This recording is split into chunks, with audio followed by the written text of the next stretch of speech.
Podcast Network Asia.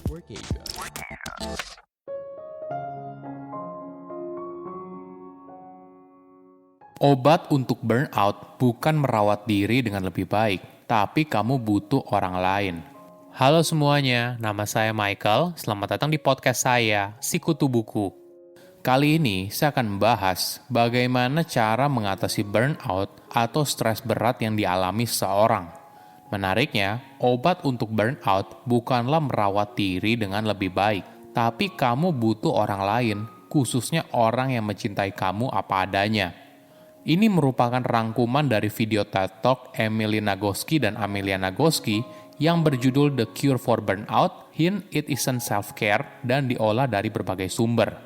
Sebelum kita mulai, buat kalian yang mau support podcast ini agar terus berkarya, caranya gampang banget. Kalian cukup klik follow. Dukungan kalian membantu banget supaya kita bisa rutin posting dan bersama-sama belajar di podcast ini.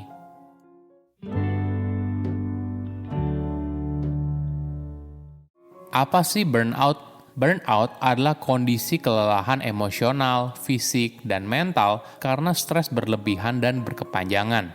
Pada tahun 1970-an, saat pertama kali diperkenalkan, istilah burnout hanya digunakan pada kondisi stres berat yang dialami seorang di dunia kerja.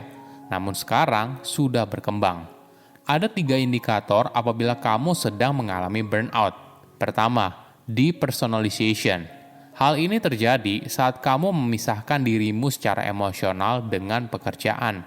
Kedua, decreased sense of accomplishment. Terjadi saat kamu terus bekerja keras, tapi di sisi lain kamu tidak merasa apa yang kamu lakukan memberikan dampak yang signifikan. Terakhir adalah emotional exhaustion. Setiap orang yang merasakan burnout punya pengalaman yang berbeda. Umumnya, saat pria mengalami burnout, mereka mengalami depersonalization. Sedangkan wanita biasanya mengalami emotional exhaustion. Suatu hari, Amelia yang merupakan salah satu pembawa acara TED Talk tiba-tiba dilarikan ke rumah sakit karena mengalami sakit perut yang luar biasa. Dokter memberikan diagnosa kalau sakit perut yang dialaminya berasal dari stres yang berat. Amelia lalu disuruh pulang dan beristirahat. Awalnya dia tidak percaya, kok stres bisa menyebabkan gangguan pada tubuh. Namun ketika saudara kembarnya bernama Emily memberikan segudang riset yang menjelaskan hubungan stres dan tubuh, dia baru percaya. Untuk memahami burnout, mungkin kita juga perlu harus mengetahui soal siklus stres. Hal ini artinya kita bisa membedakan apa itu stresor dan stres. Stresor adalah hal yang menyebabkan kamu stres. Misalnya tujuan dan harapan yang tidak dapat dipenuhi, masalah keluarga, keuangan, dan sebagainya. Sedangkan stres adalah hal fisiologis yang terjadi dalam tubuh sebagai respon terhadap ancaman yang dirasakan. Tidak peduli bentuk ancamannya seperti apa. Ketika berada dalam situasi yang mengancam, respon manusia biasanya ada 3, melawan, lari, atau membeku. Misalnya kamu tiba-tiba saja dikejar singa, apa yang kamu lakukan? Kamu lari kan? Semua sistem tubuh telah diaktifkan untuk membantu kamu kabur dari ancaman yang muncul. Lalu ketika kamu berhasil kabur, kamu kembali ke desa dan melompat ke girangan. Kemudian, kamu bercerita pengalaman tersebut ke orang terdekat dan kalian saling berpelukan. Ini adalah contoh siklus stres yang lengkap, dimulai dari ancaman, kemudian ada reaksi tubuh yang muncul, hingga akhirnya tubuh mendapat sinyal kalau kamu telah lolos dari ancaman dan berada pada tempat yang aman. Namun di era sekarang sudah jauh berbeda. Kita hampir tidak mungkin dikejar singa kan? Melainkan sumber stres kita seperti masa depan, karir, atau bahkan sesederhana perjalanan dari rumah ke kantor. Banyak orang merasakan stres ketika di jalan, dan tubuh memberikan respon yang sama seperti saat kita dikejar oleh singa. Apa yang harus kamu lakukan? Yang paling penting, kamu harus penuhi siklus stres yang kamu hadapi. Misalnya begini, ketika kamu sedang stres karena seharian mengalami macet di jalan, coba luangkan waktu sejenak untuk membuat tubuh kamu menjadi rileks, bisa dengan mengendurkan otot yang tegang, dan sebagainya. Hal ini untuk memberikan tanda ke tubuh kalau kamu sudah berada dalam kondisi yang aman. Apa tandanya apabila kamu sedang mengalami burnout? Mungkin perlu dipahami kalau burnout bukan diagnosa medis dan bukan penyakit kejiwaan. Ini merupakan kondisi yang berkaitan dengan tingkat stres yang tinggi. Jika kamu mengalami burnout, artinya kamu perlu melengkapi siklus stres yang kamu hadapi. Untuk memahami apabila kamu sedang mengalami burnout atau tidak, kamu perlu kesadaran diri yang baik. Ibaratnya ada dua tipe orang. Pertama, orang yang memang sadar soal apa yang sedang terjadi pada tubuhnya setiap waktu. Jadi ketika muncul gejala burnout, orang itu bisa segera sadar. Namun ada juga tipe orang kedua, yang tidak sadar atas apa yang terjadi pada tubuhnya. Hingga suatu hari, seperti Amelia yang tiba-tiba saja harus dilarikan ke rumah sakit karena kondisi yang darurat. Hal ini terjadi apabila kamu tidak bisa menyadari kesulitan yang menumpuk di dalam dirimu. Ini memang tidak mudah dan tidak menyenangkan berada dalam perasaan yang sulit. Namun ada sebuah analogi yang menarik. Kita harus melihat perasaan sebagai sebuah terowongan. Kamu perlu melewati bagian yang gelap, baru kemudian sampai ke ujung terowongan kan? Sama halnya dengan perasaan atau stres.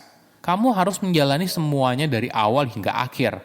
Kamu harus sadar bukan stres yang buruk, tapi terjebak dalam stres barulah itu merupakan hal yang buruk. Mayoritas orang biasanya tidak mau melakukan itu karena mereka takut pada perasaan yang tidak menyenangkan. Apalagi mungkin saja kita dibesarkan di dalam keluarga yang tidak secara terbuka berbicara soal perasaan. Hal ini membuat kita tidak melihat perasaan atau stres sebagai terowongan. Kita melihatnya sebagai sebuah gua yang gelap, penuh dengan hewan berbahaya, dan sebagainya.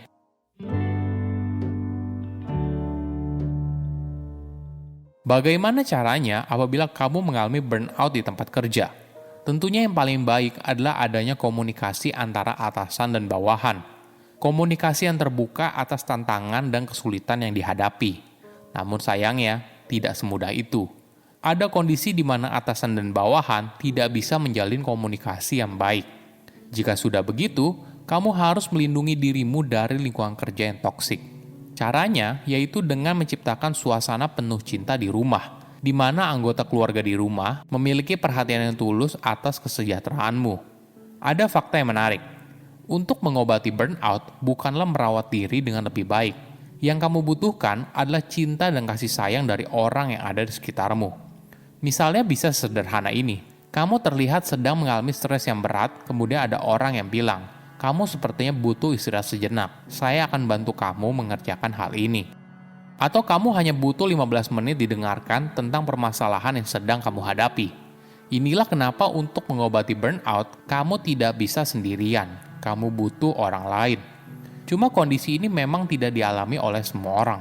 Mungkin saja ada orang yang tidak memiliki hubungan yang dekat dengan anggota keluarganya yang lain di rumah. Namun pertanyaannya, apakah kamu pernah mencoba? Mencoba untuk mulai merajut kembali komunikasi yang mungkin sempat terputus. Ketika kamu merasa sedang kesepian, mungkin saja orang terdekatmu juga merasakan hal yang sama. Dukungan dan cinta dari orang terdekat merupakan obat mujarab dalam menghadapi burnout. Saya undur diri, jangan lupa follow podcast Sikutu Buku. Bye-bye. Halo pendengar Sikutu Buku, Saya Veronica. saya Dodo Dan saya Chandra. dari podcast Warung Imaji. Ingin mengajak kamu untuk mendengarkan podcast kami setelah mendengarkan episode ini. Di podcast Warung Imaji ada kisah-kisah yang mengandung banyak nilai kebaikan dan dapat membuka pikiran si kecil agar mereka dapat tumbuh kembang menjadi orang yang luar biasa. Kami nantikan kunjunganmu di podcast Warung Imaji. Pandangan dan opini yang disampaikan oleh kreator podcast, host, dan tamu tidak mencerminkan kebijakan resmi dan bagian dari Podcast Network Asia. Setiap konten yang disampaikan mereka di dalam podcast adalah opini mereka sendiri dan tidak bermaksud untuk merugikan agama, grup etnik, perkumpulan, organisasi, perusahaan, perorangan, atau siapapun dan apapun.